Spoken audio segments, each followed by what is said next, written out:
Once upon a time, there lived a couple who had been married for over 4 years without a child. Odinaka was a man who desperately wanted to have children. For these 4 years, he had made his wife's life a living hell.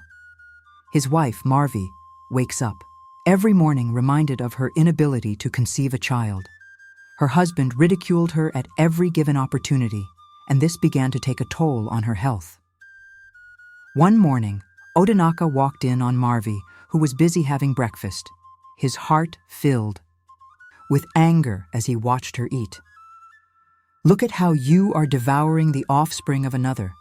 Your mates are having babies, and you are here eating eggs that you cannot even lay," he said to Marvi, who broke down in tears as she pushed her plate aside. She had lost her appetite. Her husband's words cut deep, but this was not the first time that he had spoken cruelly to her. Her mind drifted back to a few weeks ago, to the day they returned from the hospital.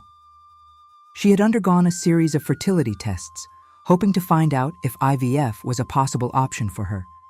But the doctors informed her that she had fibroid. Marvi could not believe her ears. She asked to know her fate, and the doctors informed her that she had to first undergo an operation to remove the fibroid. They advised that she had to do this before she even thinks of undergoing an IVF procedure. Marvi was so heartbroken, knowing how unsupportive her husband had been for all these years. "Do you think I am a money-making machine?" he said to A. Marvi, who pleaded for some money for the fibroid operation. "Your mates are carrying babies in their wombs whilst you are here carrying diseases," he said to Marvi angrily as he walked out on her, stating that she would work for her own. "Money," his words echoed in her ears. Her heart ached, but she was not surprised. Odinaka had never shown her any form of kindness in her struggle, and now when she needed him the most, she was not shocked to see his reaction. Determined not to give up, Marvi wiped her tears and set out to find a way. She took on more menial jobs, working tirelessly from morning till night. She washed clothes, cleaned houses, and even worked as a nanny. A 2-year-old baby, whose mother died during childbirth, leaving the baby's father to cater for the baby alone. The baby's father, whose name was Uchenna, was a busy man who had no time to care for his baby himself. He put Marvi in charge of his baby, trusting her to nurture and care for the child as if he were her own. At first, it was difficult for Marvi, holding and feeding another woman's child when she longed to have her own. But over time, the baby's innocent giggles and tiny fingers wrapping around hers softened the pain in her heart. Uchenna noticed how deeply she cared for the child. He often returned home to find Marvi singing softly as she rocked the baby to sleep. "You have the heart of a mother," he told her one evening, as he watched her wipe his baby's face with her tender hands. Marvi smiled sadly as she said something that caught her boss's attention. "A mother with no child of her own," she whispered. Her boss Uchenna watched her with a look of sympathy. He had seen the pain in her eyes, the quiet suffering she carried every day. "You are a mother," he said gently. "A child is not just born from the womb, but from love and care, and I see that in you." His words warmed her heart, but she knew they wouldn't erase the hurt she had now endured. That evening, as she walked back home, she felt lighter than she had ever felt in a very long time. For once, she had been appreciated. Someone had finally seen her, something her husband Odinaka never did. But the moment she stepped through the door, she knew trouble awaited her. Her husband Odinaka sat in the living room, his face dark with anger. "Where are you coming from?" he asked angrily. "From work," Marvi replied quietly, settling down her bag on the table. Odinaka scoffed and stood up, towering over her. "Work? You mean from your lover's house?" Marvi's brows furrowed in confusion. "What are you talking about?" "Don't play dumb with me," he yelled. "I have heard the gossips. You think I don't know you spent all day in another man's house, taking care of his child, laughing with him, and you expect me to believe that nothing is going on between you?" Marvi's chest tightened. She was too exhausted to argue, but she couldn't. Let him accuse her of something she didn't do. Uchenna is my boss. I take care of his baby and that is all. Odinaka laughed bitterly. So now you are defending him? You have the time to care for another man's child, but you cannot give me my own child? Maybe if you spent less time playing mother to another man's son, you would finally be able to have children of your own, he said to Marvi, who stood there broken to hear such words from him. His words felt like a dagger piercing through her heart. I am doing this for us, Odinaka, she said, her voice trembling. I work hard every day to raise money for my surgery, for the IVF that costs so much money. Shut up, Odinaka said angrily. I am your husband, and I will not have my wife running around another man's house like a shameless woman. You will quit that job immediately, and my decision is final. Marvi stared at him in disbelief. Quit and do what? Sit here and wait for you to insult me every day like you used to? Odinaka's eyes darkened. If you don't leave that job, then get ready to leave my house. Silence fell between them as Marvi swallowed hard, her mind racing. She had sacrificed so much, endured so much, and yet nothing was ever enough for him. She thought of Uchenna's kind words. She thought of the baby's innocent smile and how much she had fought to survive. However, Marvi struggled with the thought of being homeless. She could not risk Odinaka pushing her out of the house at this time. She thought of what to do and decided to quit her job. It was a hard decision for her, but Marvi believed that she would find a better job. She paid a visit to her boss Uchenna, who pleaded with her to stay. My son is already fond of you, he said to Marvi, whose heart was so heavy. He even went further to propose a 100% increase in her salary, which Marvi could not ignore. With the salary increase, Marvi would be able to save up enough money for her surgery in a short time. She could not pass on such an opportunity, although she knew the consequences of accepting it. Marvi requested some time to think. She arrived home a few minutes later to meet a strange woman who claimed to be pregnant for her husband, Odinaka. Her protruding stomach was undeniable. His pregnant mistress sat comfortably on Marvi's couch, rubbing her stomach with satisfaction as she stared at her. Odinaka stood next to her, his arms crossed. This is AA, he said coldly, revealing that she was carrying his child. Marvi's breath caught in her throat. The room seemed to spin for a moment. Your child? She whispered, barely able to process what she was hearing. Yes, Odinaka said, his voice laced with arrogance. Since you have failed me as a wife, I found someone else who was willing to give me a child, a complete woman whose womb is not disease-streaking. Marvi's hands trembled. She had endured years of his insult and years of his cruelty, but this was a betrayal that she never saw coming. She turned to Amaka, who was now smiling at her suspiciously, as if she had won some sort of a twisted competition. How long? Marvi asked, her voice barely above a whisper.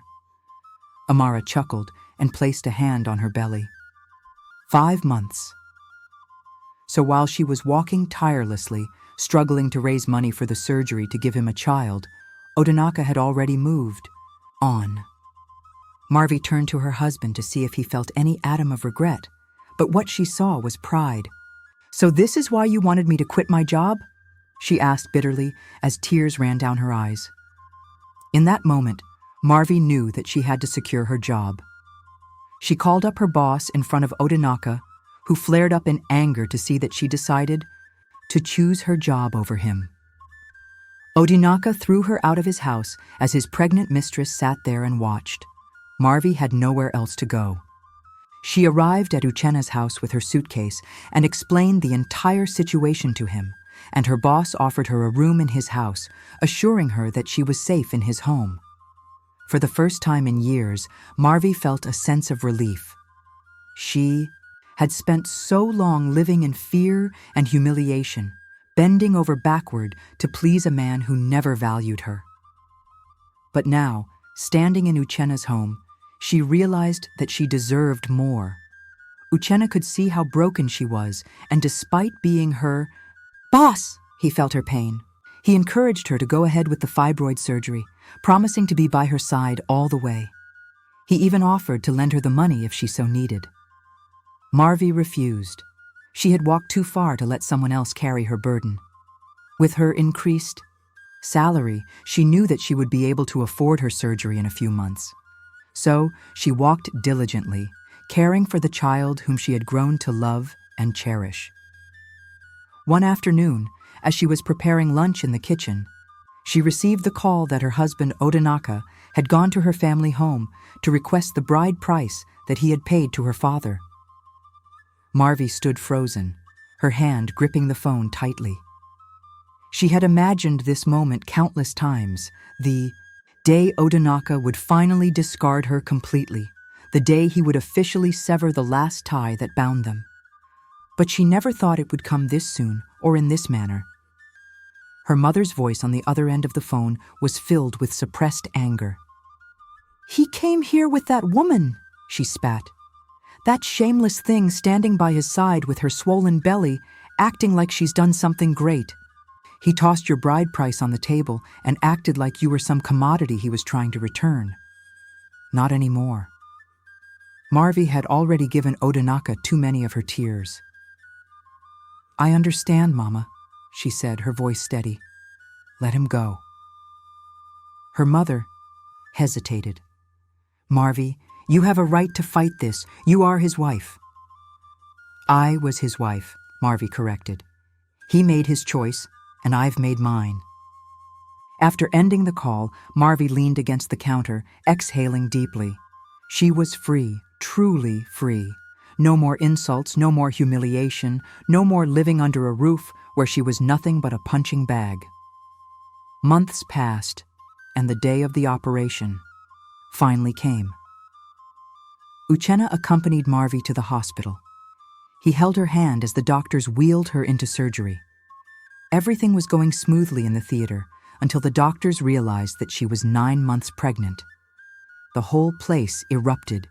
In shock, the doctors exchanged glances, disbelief written all over their faces. The ultrasound scan had shown fibroids, but what they did not realize was that hidden within the growth was a fully developed baby. Marvi, barely conscious, could hear the doctors' voices, their voices filled with urgency. "She's in labor, one of them said, shockingly. The lead surgeon looked at the screen again. "This isn't just fibroid, she's been carrying a child all along." The realization hit Marvi like a wave. But before she could fully process it, a sharp pain shot through her abdomen, and then everything went dark. When she woke up a few hours later, the first thing she heard was the soft cries of a baby. She turned her head slightly and saw Uchenna sitting beside her, cradling a tiny baby in his arms. "Marvi," he called out to her, revealing that she was now a mother. Tears rolled down her cheeks. "A daughter," her voice cracked. Uchenna nodded, his eyes filled with excitement. "Yes, you carried her all this time and didn't even realize it. The fibroid hid your pregnancy," the doctor said. "It's rare, but it happened." Marvi could not hold back her tears. After years of being called barren, of being insulted, ridiculed, thrown away like she was nothing, she never knew that she had been carrying a child all along. A miracle baby who came to wipe the shame off her face. Marvi gently placed the baby in her arms, and the moment Marvi looked down at her daughter, everything else faded away. The pain, the suffering, the rejection, all of it. Her baby girl, with tiny fingers curling around hers, was proof that God had never forsaken her. Uchenna reached out and brushed a tear from her cheek. "You are stronger than you know, Marvi," he said to her as she held her baby close. Marvi realized that she had found something far greater than what she had lost. She had found love, peace, and most importantly, herself. As she laid there, happy and excited, her husband Odinaka was in another part of the hospital weeping. The weight of the world seemed to crash down on him as he sat in the hospital corridor, his hands trembling as he covered his face. His cries were raw, but no one came to console him. Amaka, the woman he had paraded as a complete woman, had lost their child. The very son he had mocked Marvi for not giving him was gone before he could even take his first breath. The nurses and doctors passed by him without a second glance. No one pitied him, for they had seen how badly he treated his wife, Marvi. The same woman he had ridiculed and abandoned was now holding her miracle baby in another part of the hospital. The news spread like wildfire. The same people who had once whispered about Marvi's supposed barrenness now spoke of her miracle baby. Odinaka could hear the whispers. He could not believe that his wife, Marvi, had given birth to a baby on the same day that he lost his son. He thought back to every insult that he had ever thrown at her. The shame was now his to bear. Summoning the last shred of his pride, Odinaka forced himself to stand. He needed to see his wife. He needed to beg for forgiveness, to plead for a second chance. But when he reached her hospital room, he stopped, seeing Marvi cradling her baby. Odinaka could see how happy she looked and could not forgive himself for all the pain that he had caused her. He went down on his knees and pleaded for her forgiveness. "I know I don't deserve your forgiveness, but please, I was blind. I was a fool. I let my pride and desperation drive me to do unspeakable things. If I could turn back time, I would treat you like the queen that you are." Marvi looked down at Odinaka, a man who had once crushed her spirit, a man who had abandoned her when she needed him the most. "You want my forgiveness, Odinaka?" she said, her voice steady and powerful. "I forgave you the day you threw me out, like trash. That day, I decided that you would no longer have control over my happiness. But forgiveness doesn't mean a second chance." Odinaka's eyes widened with pain. "You went to my family to request for my bride price. You embarrassed me.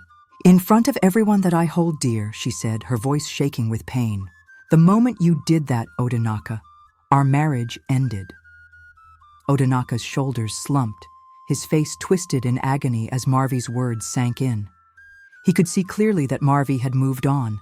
There was nothing more to say, nothing left to fight for. He had destroyed his own home with his bare hands, and now he had to leave with the consequences. Slowly, he got on his feet.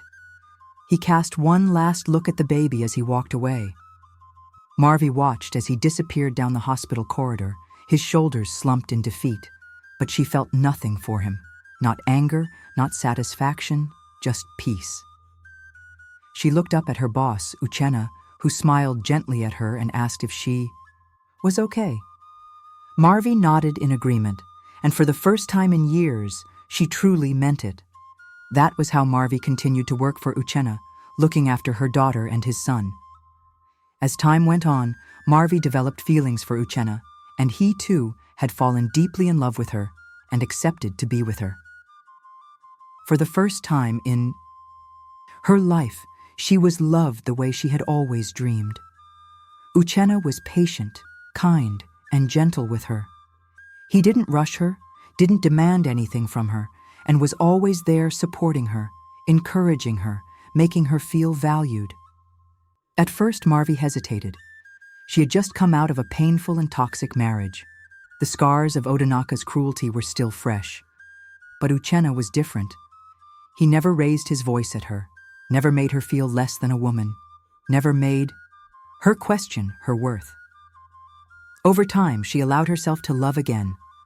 Their bond grew stronger with each passing day, and their children, Chisom and Obina, became inseparable. It was as though fate had written their love story long before they even realized it. That was how Marvi found love again, as she finally got married to Uchenna and lived happily ever after. The lesson to be learned from this story is that life has a way of rewarding us for our actions. We should learn to be kind and patient, for what we give to others will always find its way back to us. Always remember that your worth is not defined by what others think. We are all worthy of love and respect, regardless of our struggles. Life may throw challenges our way, but perseverance will always bring us to our breakthrough. Oftentimes, life may not go as planned, but when the time is right, everything falls into place. So, we should learn to trust the process, as today's struggles can turn out to be tomorrow's victories. I hope you enjoy this history.